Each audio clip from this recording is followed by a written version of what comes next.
도피성에 대한 이야기는 출애굽기하고 민수기, 신명기에 계속 소개되고 있습니다. 출애굽기, 민수기, 신명기에 나오는 도피성에 대한 이야기가 현실적으로 이루어지는 것, 그것이 오늘 말씀입니다. 그 전까지는 도피성에 대한 제도를 설명했지만 이제 본격적으로 이스라엘이 가나안에 들어와서 도피성을 설치하는 겁니다. 도피성은 뭡니까? 말 그대로 도피할 수 있는 성이죠. 오늘 말씀해 보면은 부지 중에, 그러니까 예를 들어서 나무를 하다가 도끼질 하다가 도끼 자루를 놓친다거나 아니면 도끼가 날이 빠져가지고 사람을 다치게 하거나 죽게 하거나, 그건 일부러 한 거 아니잖아요, 그죠? 어쩔 수 없는 그런 상황에서 살인을 발생했을 때 그 사람이 살인자로서 받는 대우는 여기 말씀해 보면요, 3절에도 그렇고 피해 보복자라고 표현해 있어요. 피해 보복자라는 말은 뭐냐면 고대 사회에서는 눈에는 눈, 이에는 이죠. 그래서 사람이 죽어서 그 가족이 없다면 그 가족 가운데 가장 가까운 사람이 그 복수를 할 수 있는 권한이 있어요. 고엘이라고 하는데 그 보복을 할 그런 어떤 의무도 있는 거예요. 보복해야 하는 의무가 주어지기 때문에 여기 말씀대로 하면은 피해 보복자가 발생합니다. 그런데 일부러 죽인 게 아니고 악한 감정을 가지고 죽인 게 아니면 어떻게 돼요?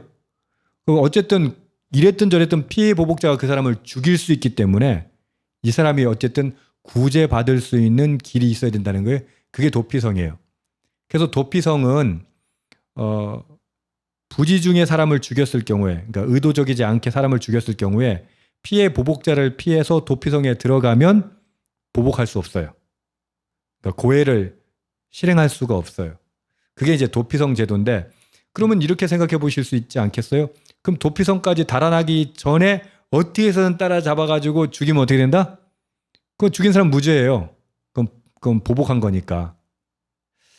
그래서 도피성은 실제 오늘 말씀에 뒤에 보면은 8절 보면은요, 7절 8절 보면은 게데스, 세겜, 헤브론, 베셀, 길앗 나못, 그다음에 골란, 바산 골란을 이렇게 해서 6군데를 쓰는데, 동쪽에 서쪽에 6군데인데 이게 학자들의 조사에 의하면 이게 어떤 지역에서든 50km 내에 도피성이 도달할 수 있는 거리라고 합니다. 여기가 50km라고 한다면 성인이 걸어서 1시간 걷는 속도를 갖다가 시속 4km라고 한다면 11시간 정도 이렇게 걸어서 가야 하는 것이죠. 그죠? 그래서 하루 정도면, 적어도 다음 날이면 도피성에 당도할 수 있는 거리가 된다는 얘기죠.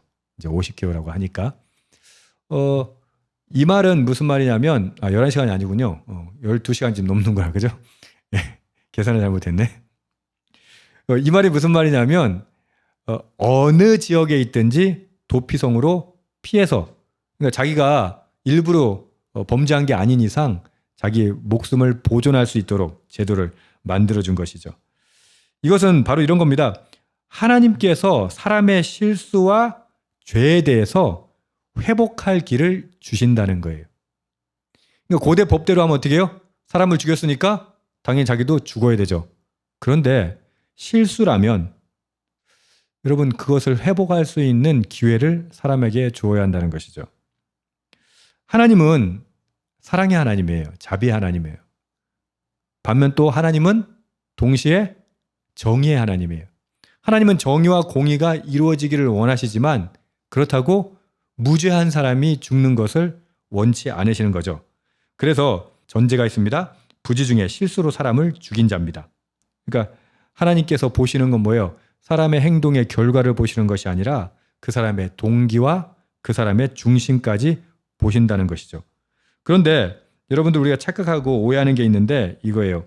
그러면 도망가가지고 도피성 가가지고 그냥 있으면 아무나 사람 죽이고 아무나 죄 짓고 도피성 가서 도망가 있으면 되지 않는가라는 생각을 하게 되죠. 아까 제가 하나님 어떤 성품이라고 말씀드렸어요? 사랑의 하나님이에요. 자비의 하나님이에요. 그러나 동시에 공의의 하나님, 정의의 하나님이에요. 이런 말이 있더라고요. 공의 없는 자비는 방종이며. 맞죠? 자비만 있으면 어떨까요? 우리 아이들한테 그냥 사랑 강조한다고 해서 공의, 정의 없이 자비만 이야기하면 사람이 어떻게 될까요? 방종하게 되죠. 거꾸로 자비 없는 공의는 뭐예요? 그건 정죄밖에 없죠. 하나님은 자비가 있으시며 사랑이 있으시며 공의와 정의가 있으신 분입니다. 결국 뭐예요? 하나님이 말씀하시는 사랑, 자비는 공의를 배제하지 않습니다. 회복은 그러니까 무조건 용서한다고 회복되는 것이 아니라 정의 가운데 회복이 돼야 된다는 거예요. 그 이야기가 바로 4절에 나오는데요. 성읍들 중에 하나에 도피하는 자는 그 성읍에 들어가 문 어귀에 서서 그 성읍의 장로들의 귀에 자기의 사건을 말할 것이요. 그들은 그를 성읍에 받아들여 한 곳을 주어 자기들 중에 거주하게 하고, 5절 보시면 피해 보복자가 뒤따라온다 할지라도 그 사람을 살인자의 손에 내어주지 말라라고 말합니다. 왜? 본래 미워함이 없이 부지 중에 그 이웃을 죽였습니다. 보호해 주는 거예요. 일종의 도피성은 그냥 도망가는 것에 대한 이야기가 아니에요. 살인자가 그냥 피신하는 장소의 의미에 국한되어 있지 않아요. 그건 뭡니까? 공동체가 부지 중에 죄를 지은 살인자를 보호하는 장소입니다. 이게 피해 보복을 막게 하는 하나님의 자비입니다. 그렇다고 무조건 받아주고 살인자가 왔을 때, 그러니까 피해 보복자가 왔을 때 그 사람한테 사람 안 내어주고 무조건만 보호해 주느냐? 그렇지 않습니다. 6절 보십시오.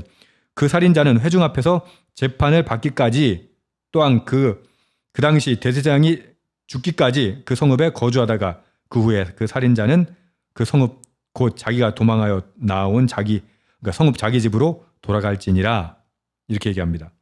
회중 앞에서 재판받아야 돼요. 거짓말할 수도 있잖아요. 그죠? 그래서 정황이나 상황들을 그대로 이야기를 듣고 재판받아야 돼요.